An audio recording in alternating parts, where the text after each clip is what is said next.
तुम्हाला या देशाला गुलाम करायचं होतं आणि तुमचा करारनामा हा गुलामीचा करारनामा आहे. जो करार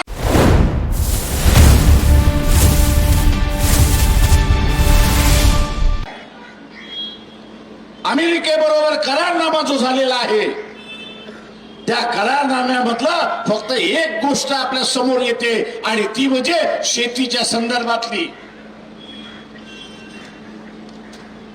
करारनामा फक्त असताना शेतीच्या संदर्भातला झालेला नाही, तर त्याच्यामध्ये असं म्हटलेलं आहे, त्या करारनाम्याचं म्हटलेलं आहे, अमेरिकेची जी चिंता असेल, अमेरिकेचं जे परराष्ट्र धोरण असेल,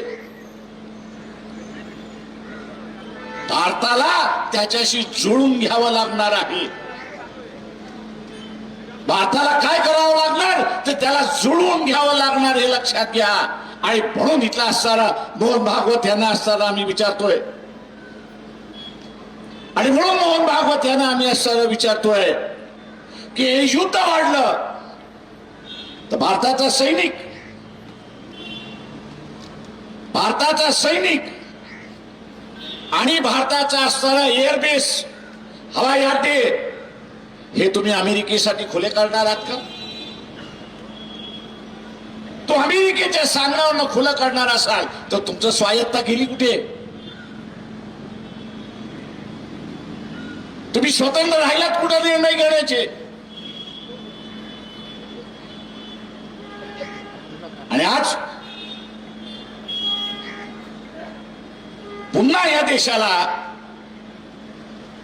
गुलाम करण्याची प्रक्रिया सुरुवात झाली आहे हे लक्षात घ्या. आर्थिक दृष्टिकोनातून गुलाम करण्याची, राजकीय दृष्टिकोनातून गुलाम करण्याची, आणि या देशाचा असणारं सार्वभौम हे अमेरिकेकडे घाण ठेवण्याचा असा असणारा प्रकार.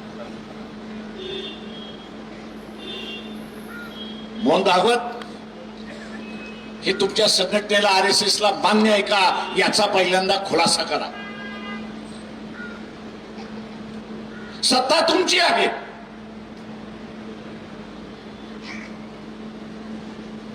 आमची सत्ता वेगळी राहणार विथ अ डिफरन्स.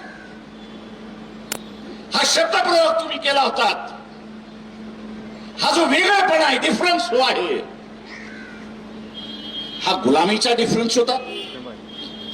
तुम्हाला या देशाला गुलाम करायचं होतं आणि तुमचा करारनामा हा गुलामीचा करारनामा आहे.